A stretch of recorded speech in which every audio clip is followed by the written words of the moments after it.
Летнее солнце уже высоко стояло в небе, когда Мария Степановна, энергичная и трудолюбивая женщина, как обычно, пошла работать в огород. Она всегда любила заботиться о своих грядках, где росли сочные помидоры, хрустящие огурцы и яркие цветы, радующие глаз. Но в тот день все было иначе. Внезапно резкая, почти невыносимая боль пронзила ее так, что она едва не потеряла сознание. Поднявшись с грядок, Мария, цепляясь за забор, с трудом дошла до дома. «Господи, что со мной?» Бормотала она, обливаясь холодным потом. В коридоре она села на стул, скрюченная, с пульсирующей болью внизу живота. Слезы и страх подступили к горлу. Ее муж Иван, мужчина строгий на вид, но добрый в душе, увидев Марию в таком состоянии, испытал настоящий ужас. Он подбежал, поддержал жену, осторожно помог дойти до дивана и уложил ее. «Маша, держись. Что с тобой случилось?» Его голос дрожал, а лицо стало белым, как полотно. «Болит сильно. Я еле дошла», — простонала Мария, тяжело дыша. Весь вечер женщина прислушивалась к себе, и боль постепенно стихла. На следующее утро она, не откладывая, пошла в сельский медпункт к Алене, молодому фельдшеру, которая заменяла тут всех докторов. Алена встретила ее с теплой улыбкой и сразу расположила к себе. «Мария Степановна, давайте не будем паниковать. Сдадим анализы, сделаем УЗИ, а там посмотрим». Ее спокойный тон немного успокоил Марию. Несколько дней она жила в тревожном ожидании. И вот в одно солнечное утро раздался звонок. «Мария Степановна, это Алена. Приезжайте ко мне. Результаты готовы». В медпункте Алена долго не решалась начать разговор, но в конце концов выдохнула. «Мария Степановна, вы беременны».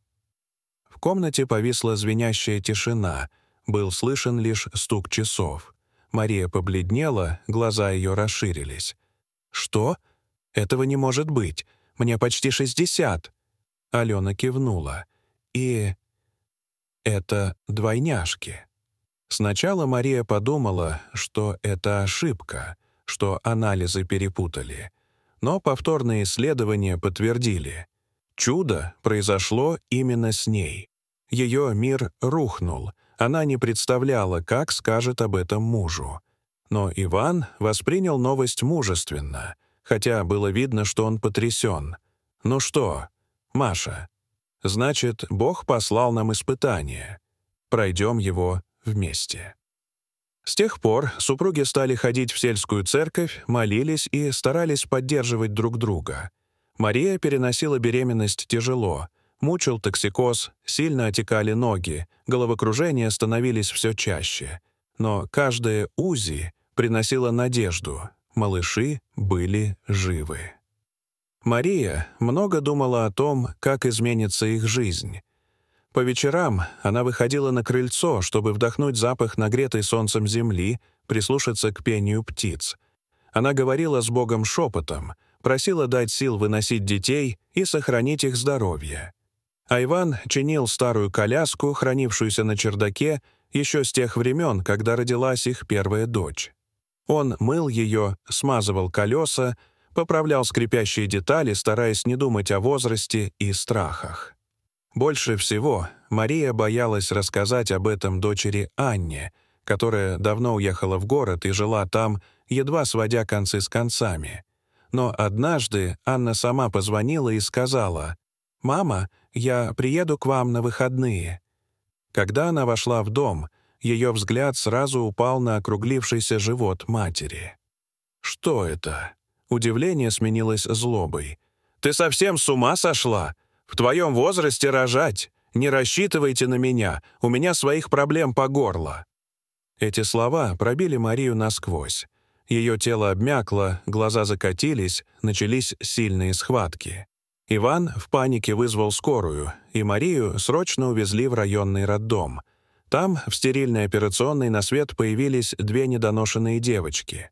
Одна с пороком сердца, другая с тяжелой патологией глаз. Мария не приходила в сознание после операции.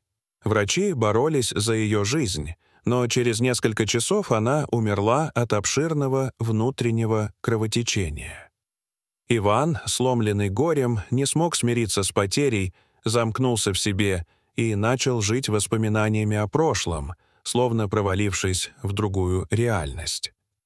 Он перестал выходить в огород, часами сидел в кресле, держа в руках платье, которое Мария шила для будущей малышки. Анна не чувствовала раскаяния. На похоронах она стояла в стороне и даже не подошла к гробу матери.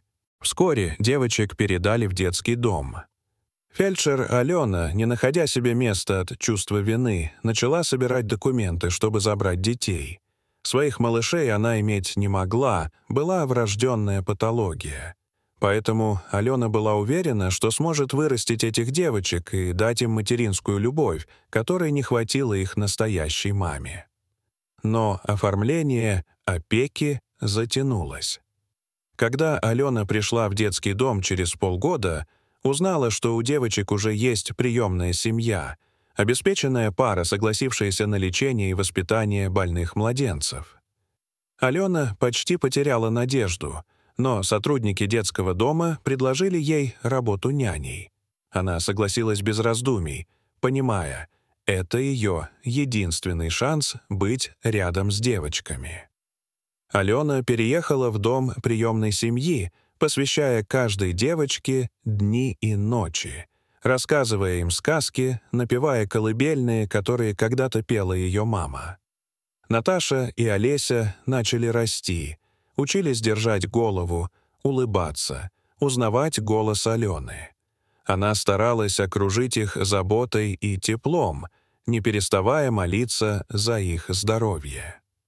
Приемные родители отправили Наташу на сложную операцию на сердце за границей. Олесе сделали несколько процедур, чтобы спасти зрение. Время шло.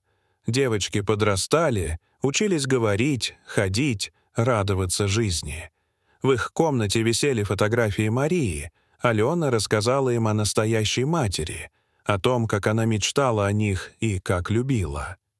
Когда Наташе и Олесе исполнилось 18 лет, они устроили праздник с шариками и тортом. Вечером, обняв Алену, они впервые сказали «Спасибо, мама».